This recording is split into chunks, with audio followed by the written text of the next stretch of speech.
Hello बच्चों, आप सब कैसे हैं? अच्छे हैं बच्चों। आज हम लोग नया चैप्टर ले रहे हैं ग्रेविटेशन।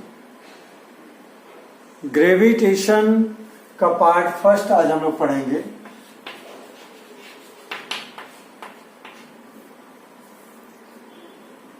ग्रेविटेशन क्या है, इसका मीनिंग समझते हैं पहले। ग्रेविटेशन वर्ड जो है सर आइजैक न्यूटन ने दिया। न्यूटन एक बार एक पेड़ के नीचे, सेव फल के पेड़ के नीचे लेटे हुए थे और ऊपर से एक सेव टूट करके नीचे की तरफ गिरा, उनके ऊपर ही गिरा। तो उनके दिमाग में एक आइडिया लगा कि यार ये सेव फल ऊपर से नीचे क्यों आ रहा है, क्यों नहीं ये ऊपर की तरफ गया। और इसी दिमाग में जब क्लिक हुआ उनके, इसी चीज को लेकर के उन्होंने रिसर्च करना शुरू किया। करते करते फाइनल कंक्लूजन पर वो पहुंचे कि कोई भी दो मासिव ऑब्जेक्ट है जिनका भी मास हो, मटेरियल हो, वो एक दूसरे को सभी आपस में पुल करती है, खींचती है। तो जो भी मासिव ऑब्जेक्ट किसी चीज को खींचे, जिस फोर्स से खींचे, उसी फोर्स को उन्होंने नाम दिया ग्रेविटेशन।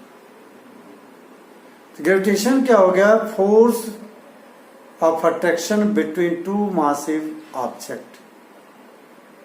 क्या हो गया? Force of attraction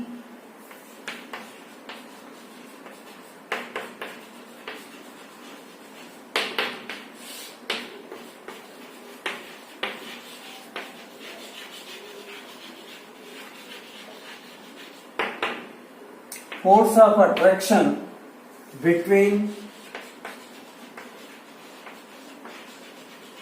two massive object, जिनका भी मास हो, जिनमें कुछ मटेरियल भरा हो, उनके बीच में लगने वाले फोर्स ऑफ अट्रैक्शन को हम क्या कहेंगे? ग्रेविटेशन। और ग्रेविटी क्या थी? ग्रेविटी और ग्रेविटेशन में अंतर है सिंपल सा। Force of attraction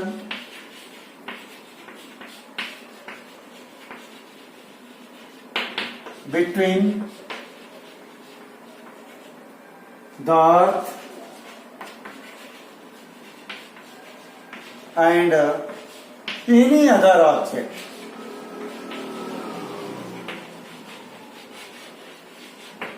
is called gravity. मतलब दो ऑब्जेक्ट में से एक अर्थ होना जरूरी है और दूसरा कुछ भी हो, इन दोनों के बीच में जो अट्रैक्शन का फोर्स लगता है उसको नाम दिया गया क्या? ग्रेविटी। ठीक। अब ये ग्रेविटी क्या है, कैसी है, बहुत सारे रिसर्च किया न्यूटन ने और उन्होंने अपना लॉ दिया कि ये फोर्स किसके बराबर है और किसके बराबर नहीं है। तो उसी को हम कहते हैं law, universal law of gravitation या न्यूटन्स लॉ ऑफ ग्रेविटेशन। तो हम लोग देखते हैं न्यूटन्स का लॉ क्या है ग्रेविटेशन का।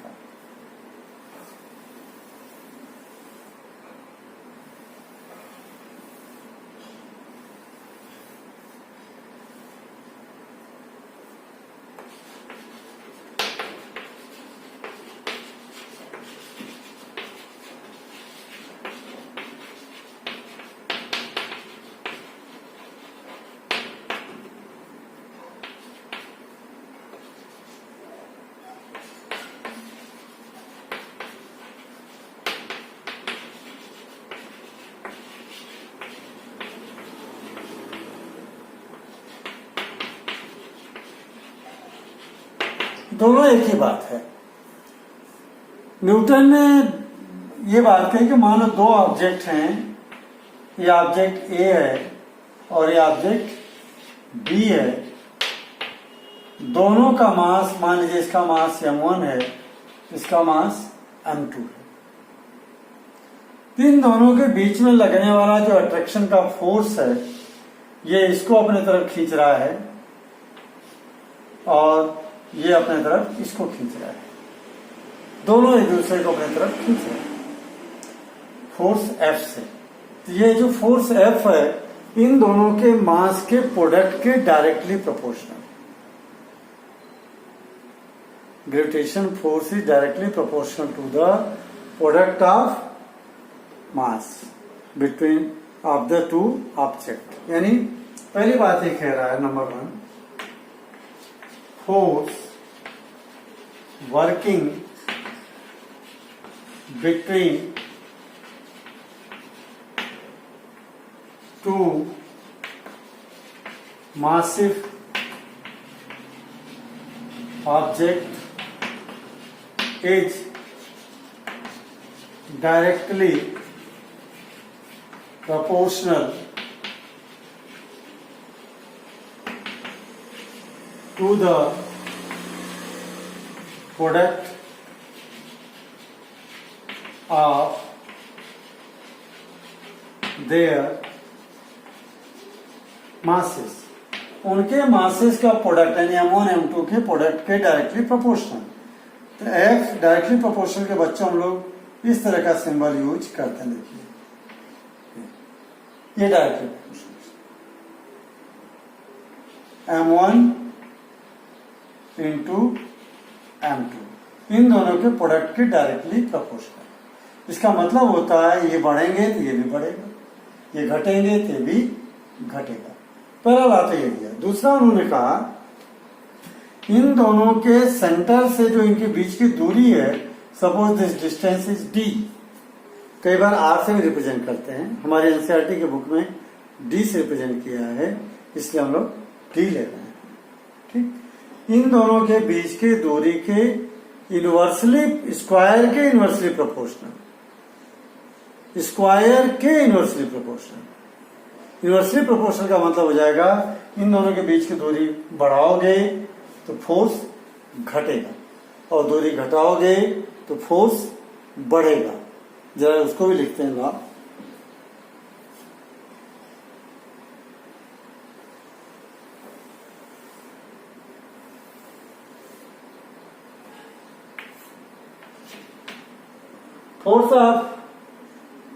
Force working between two massive objects is inversely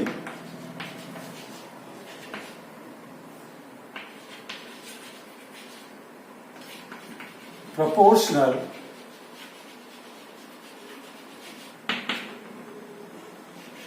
to the square of distance between them. उनके बीच के डिस्टेंस के स्क्वायर के इनवर्सली प्रोपोर्शनल। जैसे F साइन वही देगा जो डायरेक्टली प्रोपोर्शनल का है। इनवर्सली प्रोपोर्शनल से मतलब हो जाएगा 1 के अपान में लिखेंगे हम लोग 1/d²। इसका अंदर नीचे की वैल्यू बढ़ेगी तो ऊपर का आंसर छोटा होगा, यानी फोर्स कम होगा। नीचे की वैल्यू घटेगी यानी आंसर बड़ा आएगा, यानी फोर्स बढ़ेगा। ये मान लीजिए इक्वेशन नंबर 1 और पहले वाले इक्वेशन नंबर 2। दोनों लॉज को अगर हम मिला के लिखते हैं बच्चों, दोनों लॉज को अगर हम मिला के लिखते हैं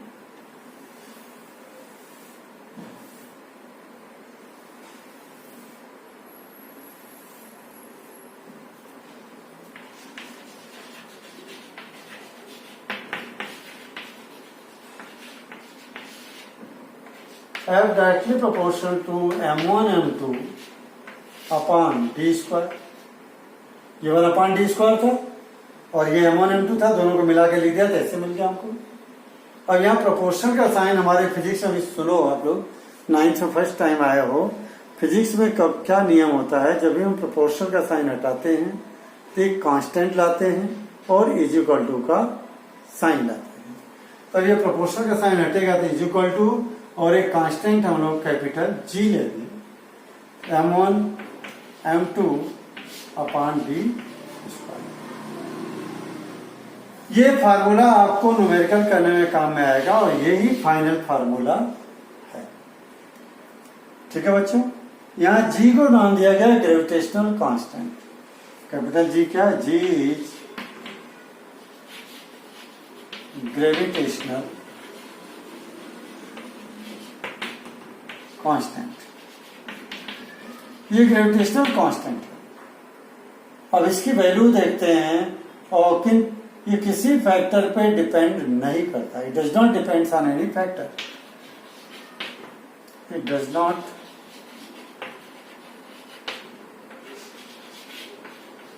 डिपेंड्स ऑन एनी फैक्टर. और इसकी वैल्यू है,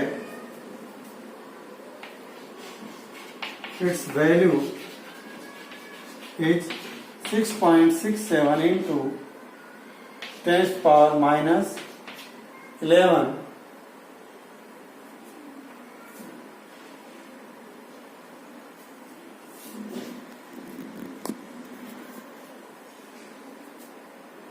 न्यूटन मीटर स्क्वायर पर केजी स्क्वायर. इसका ये वैल्यू, इसका यूनिट है बच्चों. कैसे आई यूनिट अभी बताता हूं मैं आपको कैसे निकला ये. और यहां देखिए फोर्स है, फोर्स की यूनिट पता है, 8 से पढ़कर आओ, न्यूटन. मास की यूनिट केजी, ठीक. डिस्टेंस की यूनिट मीटर. तो जरा देखते हैं इसको, आगे बढ़ाता हूं.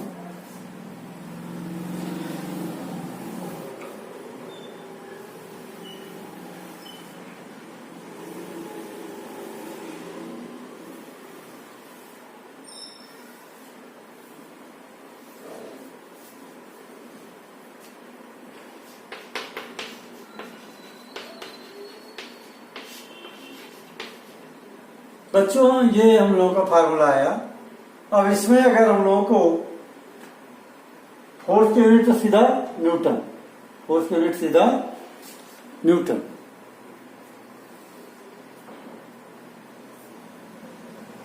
और न्यूटन कह सकते हैं या केजी वेट भी कह सकते हैं. न्यूटन कहें या केजी वेट भी कह सकते हैं.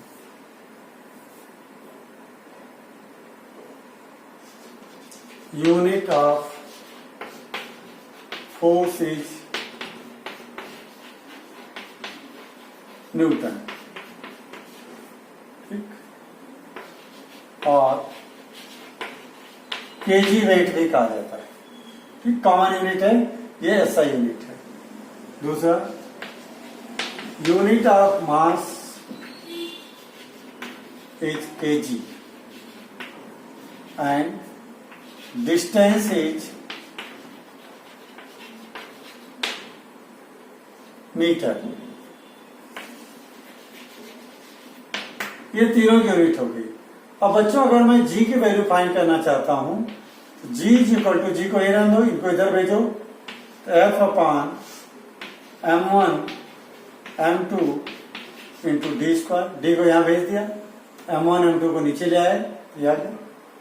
अब इनकी सबकी यूनिट लिखो. एफ की यूनिट न्यूटन, डिस्टेंस की यूनिट मीटर स्क्वायर, इसकी भी केजी, इसकी भी केजी, यानी अपान केजी का स्क्वायर.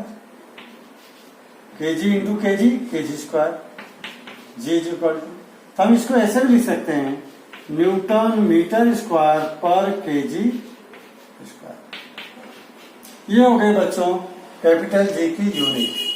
कैपिटल जी की यूनिट. इसको ऐसे भी लिखा सकता है कि कहीं कहीं न्यूटन मीटर स्क्वायर केजी पे -2, केजी पे -2. सेम चीज है, चाहे ऐसे लिखो, चाहे ऐसे लिखो, चाहे ऐसे, क्योंकि अपान में है. अपान में तो ऊपर जाएगा तो क्या हो जाएगा, पावर माइनस की जाएगी. क्लियर. तो बच्चों ये स्मॉल जी की बात हो, कैपिटल जी की बात होगी. इसकी वैल्यू पूरे यूनिवर्स में सेम है, नो चेंज. इसकी वैल्यू भी बताया था मैंने. स्मॉल कैपिटल जी की value 6.67 into 10 power -11 KG metre square, sorry newton metre square पर केजी स्क्वायर. इसको याद रखना बच्चों. ये आती एक्सरसाइज, इसको कैलकुलेट किया था ओस्टवाल्ड ने. किसने कैलकुलेट किया था, Ostwald. This value was calculated by Ostwald.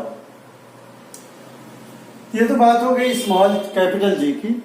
अब जरा कुछ बातें बताऊं इससे रिलेटेड आपको, बड़ी इंपॉर्टेंट एग्जाम में आती हैं.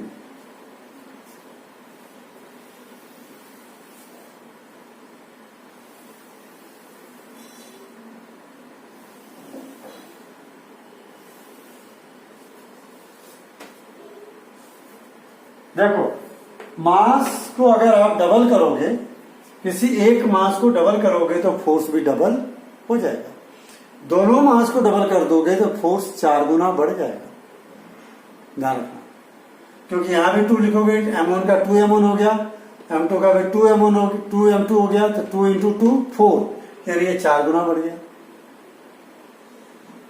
ठीक, और एक मास को डबल करोगे डबल हो जाएगा फोर्स। और डिस्टेंस को देखें, मैं लिख देता हूं, if mass of a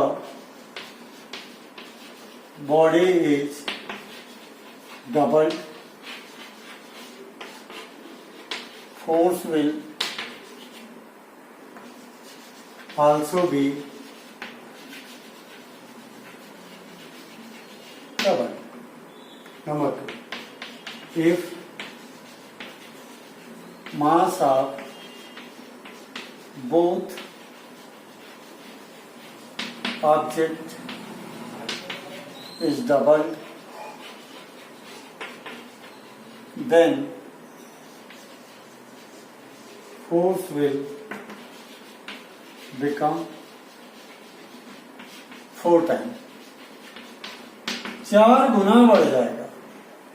same distance के लिए ध्यान दो, डिस्टेंस को अगर आप डबल कर दोगे तो फोर्स 4 गुना कम हो जाएगा। कारण डी का देखिए, डी को डबल कर रहे हैं यानी 2d का स्क्वायर कितना हो जाएगा 4d स्क्वायर, नीचे 4d स्क्वायर हो जाएगा, तो ऊपर वाली वैल्यू को 4 से डिवाइड करोगे यानी 1/4 बच जाएगा। कितना हो जाएगा 1/4, और इसको आधा कर दोगे तो ये 4 गुना बढ़ जाएगा फोर्स। कैसे देखो, d का आधा कितना होगा, d का आधा d/2, पूरे का स्क्वायर कर दो तो कितना हो जाएगा d²/4।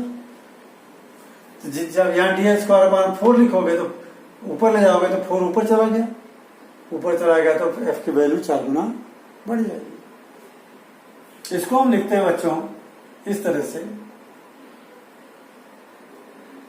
Third, if distance is doubled, force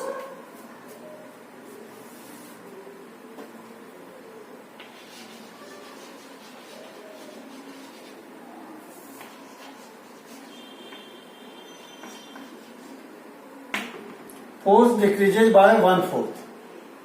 चौथा ही ऐसा रह जाएगा। और चौथा, if distance is half,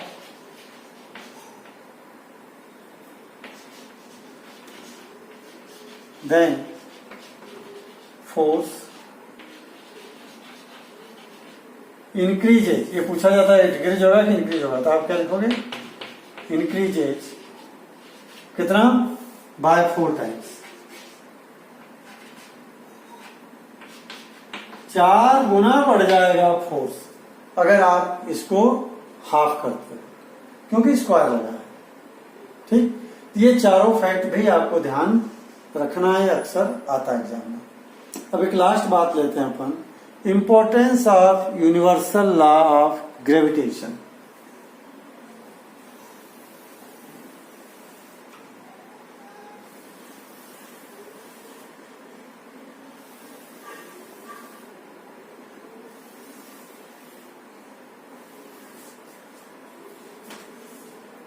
importance of law of gravitation का मतलब इसका महत्व क्या है इस लॉ का।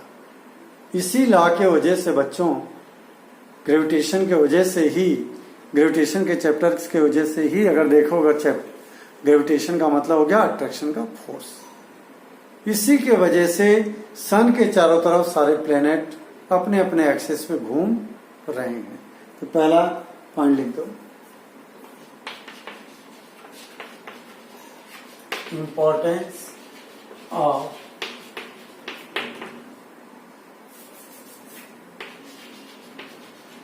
law of gravitation. Number 1,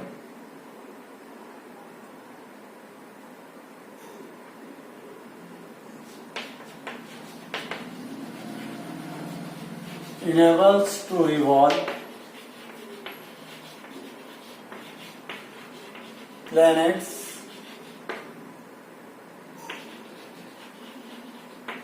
around the sun. इसके वजह से सभी planet, it enables to revolve planets को योग्य बनाता है ये लॉ, ये ग्रेविटेशन किस काम के लिए? सन के चारों तरफ घूमने। ठीक, और इसी लॉ की वजह से सारे स्टार्स, यूनिवर्स में हर चीजें अपनी अपनी लोकेशन पे स्टेबल है। और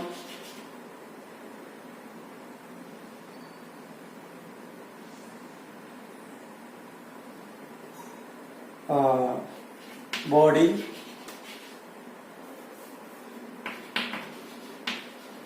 in the universe are stable. सभी क्या है? स्टेबल है, अपने अपनी जगह पे रुकी, अपनी अपनी जगह पे पोजीशन पे फिट है। अदरवाइज अगर ये फोर्स नहीं होता तो सब गिर पड़ जाते।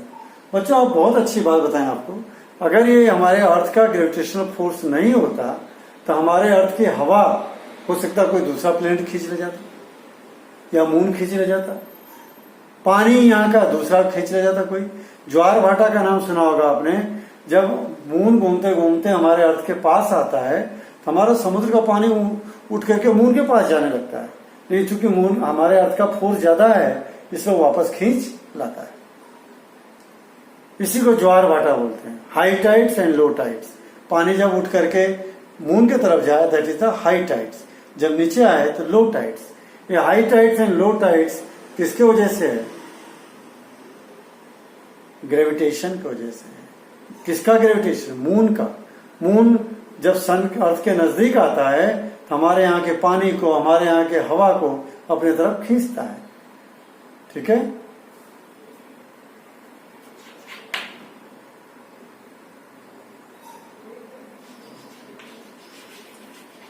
water and atmosphere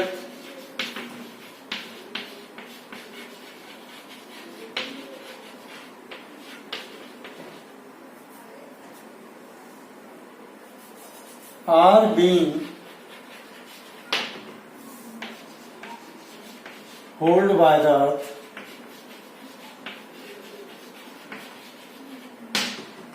अर्थ के द्वारा ये सभी चीजों को होल्ड किया गया है, किया जा रहा है एटमॉस्फेयर को। अदरवाइज ये क्या होता, दूसरे प्लेनेट पे चले जाते। तो बच्चों ये इसके इम्पोर्टेंस लिखा है और यही कारण है हम लोग खड़े भी हो पाते हैं अर्थ पे, इसी लॉ के वजह से। We all are able to walk, stand on the अर्थ।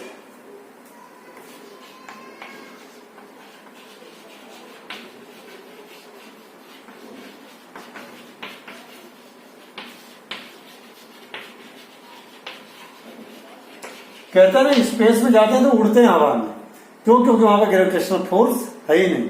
तो अर्थ में भी यही होता है, अर्थ का ग्रेविटेशनल फोर्स नहीं होता या कम होता तो हम हवा में क्या रहते हैं? उड़ते रहते। यानी हम लोग जमीन पर, धरती पे टिके हुए हैं, खड़े हैं, किसके वजह से? Law of gravitation. ये इसके इंपॉर्टेंस हो गए बच्चों, 4 पॉइंट लिखवा दिया मैंने आपको। और भी बहुत सारे इंपॉर्टेंस हो सकते हैं, लेकिन मेन जो मैंने 4th मेरे समझ में आया मैंने आपको बुक में दिया, जो कर दिया। अपन धीरे धीरे चैप्टर को बढ़ाएंगे, चैप्टर ज्यादा नहीं है।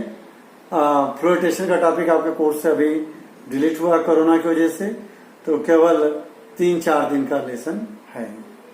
ठीक है बच्चों, हैव ए गुड डे।